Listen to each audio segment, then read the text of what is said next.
Are you enjoying the evolution of your desire? Oh, yes, yes, yes, yes, yes. Unfulfilled desires, a blessing, yes? No sarcasm meant there. It is so lovely when you get it that the new desire that has freshly been hatched, even though it has not manifested, in its summoning power, it is life-giving. And the key to a joyous life is to feel no discomfort in the constant unfolding.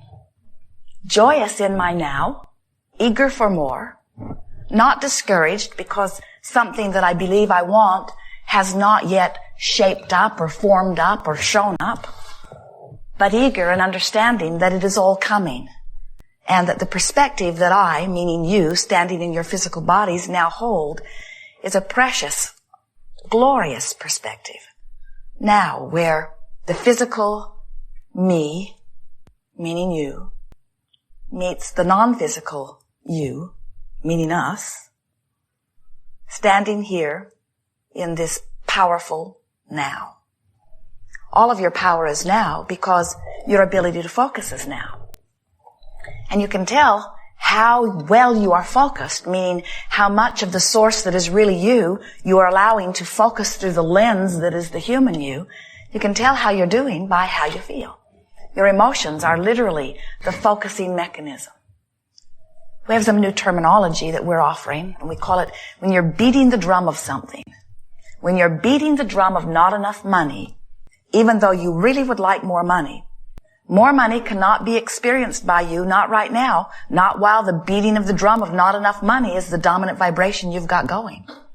You can know that you're feeling negative emotion, but you may not know exactly why. And while it is always very bright and clever of us, or anyone, to say, just don't think that thought and you'll feel better, when you've been beating the drum of something and you have it pretty well activated within you, it's not the easiest thing, just change the subject altogether. To stop thinking the thoughts that you've been thinking for a while. That's what beliefs are. They're just thoughts that you've been thinking.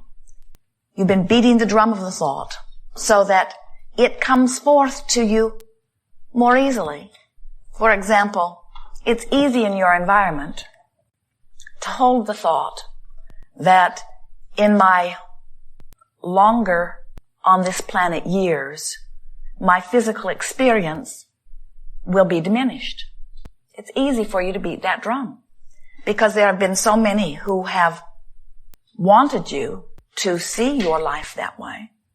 They have projected it to you in a rather clear view, and you've accepted it and talked about it and tried to insure against it. You've worried about it. You've beat the drum of it enough, in fact, that you attract to you quite a bit of evidence that that's the way that it is. There's no reason to look out into the world to see things you don't want. And just because somebody else has created them and so they are somebody's reality, that you make them your reality. You are the creator of reality. And so, do you get how this is following around? I am the creator of my reality. So I'll look out into the world at realities I don't want to create that are only realities because somebody else beat the drum of them. And because they are reality, now I'll beat the drum of them and make them my reality. And we say, that's dumb. Why do that? Why not look out into the database of creation and selectively sift the realities that you want to replicate and beat those drums? Your answer is, we do it because it's reality. We do it because somebody else did it. If we were standing in your physical shoes, we would not let the reality of something be our basis for attention. We would let the feeling, vibration of it be our basis. So we would start saying to anyone who was interested in knowing what we were about, if it feels good, I give it my full attention. If it doesn't, I don't look at it at all. And you know what they'll say to you? You should face reality. and then say to them, I do it all the time. I've just become a more selective sifter of the reality that I face.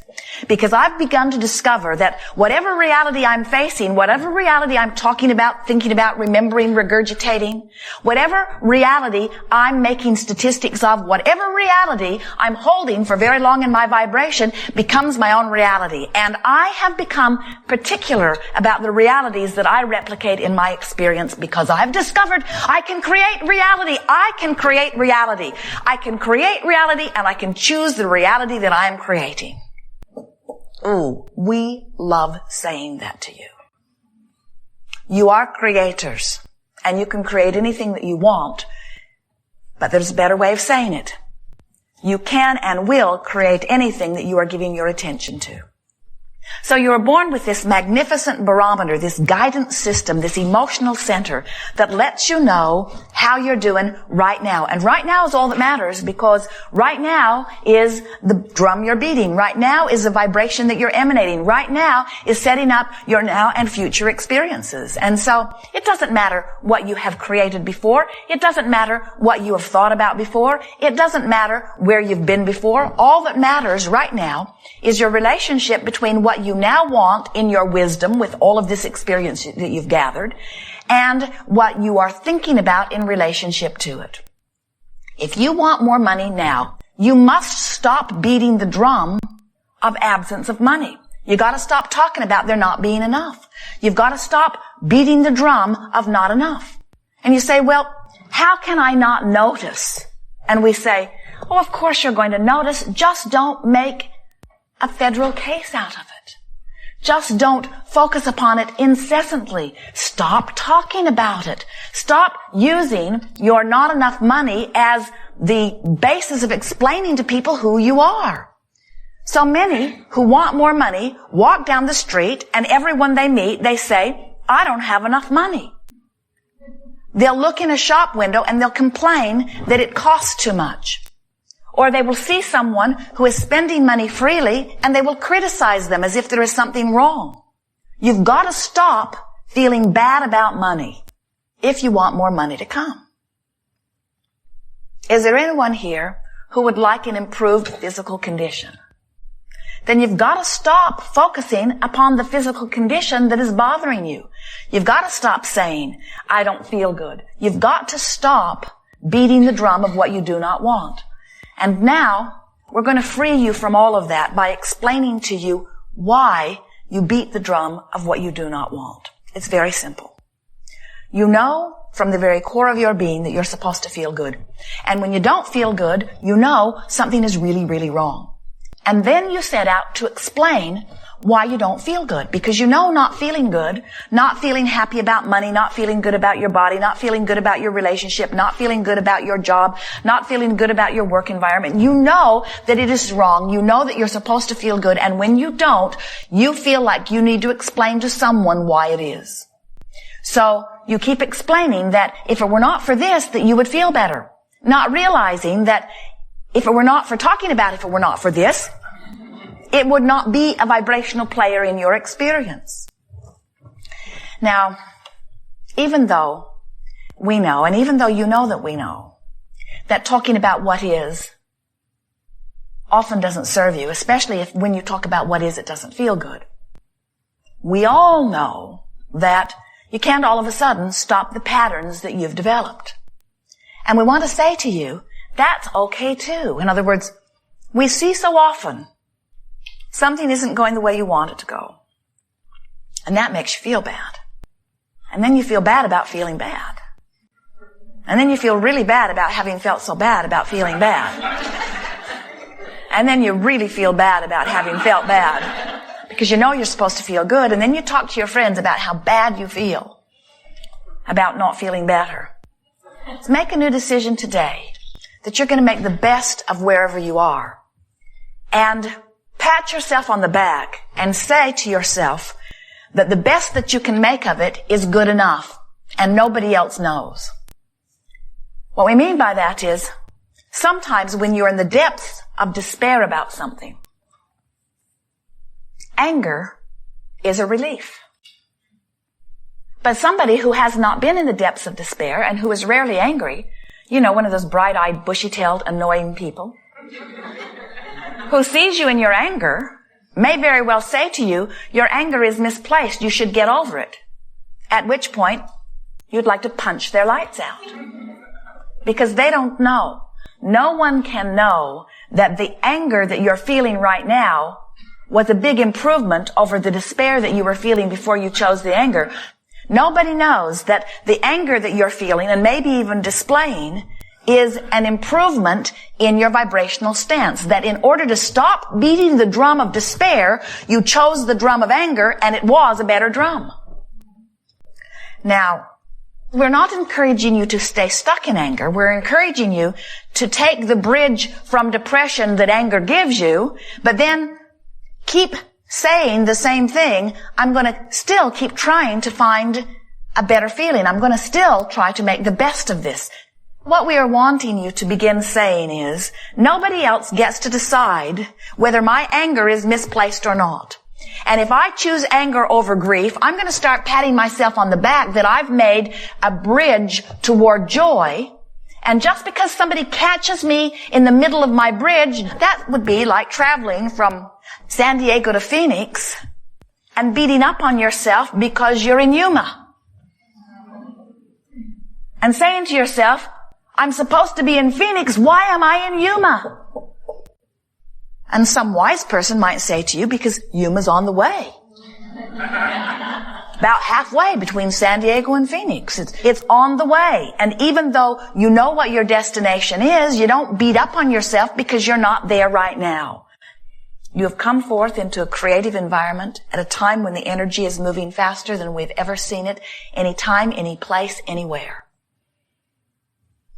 You're a creative genius. You said, I want to be part of this fast-moving energy. I adore an environment where there is so much variety to choose from. And I will pay attention, you said, to the way I feel. And I will mold the energy. I will mold my thoughts. I will pick and choose by trial and error. I will feel my way into alignment with who I am. And after I am aligned, I will flow that energy toward what I choose. And Source will assist me in all ways. There is so much resource assisting you. You are very much not alone. You are the focal point of the energy that creates worlds.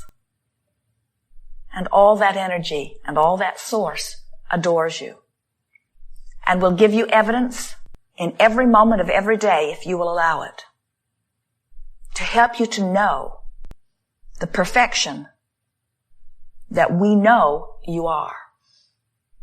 Jerry and Esther have recently been working on taking the Sarah book, and Jerry read it into a recorder many times, and then they edit it into the CDs and cassettes that they are making available to you. And someone had written them a letter knowing how much Esther likes the alignment of numbers. She sees it as evidence of her well-being. When she looks at the odometer and sees 11111, she loves that she has been inspired to look just at that moment. So they are listening to the recording, driving down the freeway. And Sarah has just awakened in the story. And she has looked at her digital clock, which reads 111. She doesn't know why she's awake, but she enjoys the coincidence of seeing 111, and she goes back to sleep. And in a few more moments, she wakes up and sees 222 on the clock. And then she goes back to sleep and wakes up again and sees 333 on the clock. Now this gets her attention. And as Jerry and Esther are listening to the recording, first time they are hearing it as they are driving the monster bus, they are at mile marker 333. And Esther says, I adore how the universe is able to orchestrate these things, to make the timing of our life so apparent to us. But there is an even stranger coincidence, as if there could be such a thing as a coincidence. So a woman wrote to them, I think it is lovely, she said, that the Sarah book ended on page 222. And Esther said to Jerry, I was not aware of that, were you?